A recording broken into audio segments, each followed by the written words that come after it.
Qani navbatdagisiga qayli boramiz. Kir qolsangchi bitta ustiga bosasan bo'ldi.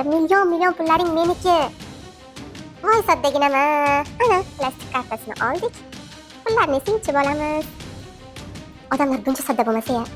Samarqand viloyat Pastdarg'om tumanida yashovchi aynan mana shunday firibgarlik qilib kelgan 41 yoshli fuqaro qo'lga olindi. Samarqand viloyati Ichki ishlar boshqarmasiga navbatdagi murojaat Qo'shrabot tumanining Jo'sh ota mahallasida yashovchi fuqarodan kelib tushdi. Unda aytilishicha, mavsumiy ishlovchi erkak kartasidan 2.500.000 so'm pul yechib olingan. Fuqaro ushbu pullarni topishda amaliy yordam so'rab murojaat qilgan. Xavfsiz va sog'lom yurt keng qamrovli tezkor profilaktik tadbiri doirasida ushbu jinoyatni sodir etgan fuqaro qo'lga olingan. Harakat davomida jami 1, 2, 3, 4, 5, 6, 7, 8, 9, 10, 11, 12, 13, 14, 15, 16 dona plastik kartani rasmiylashtirib olamiz hozir.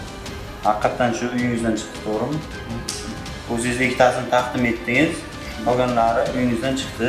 Mazkur holat yuzasidan Samarqand viloyati Ichki ishlar boshqarmasi Kiber jinoyatlar qarshi kurash boshqarmasi tergov bo'limi tomonidan O'zbekiston Respublikasi Jinoyat kodeksining 169-moddasi 3-qismi bilan jinoyat ishi qo'zg'atilib, hozirgi kunda tergov harakatlari olib borilmoqda. Charos Yo'ldosheva, Shukur Tursunqulov, Samarqand.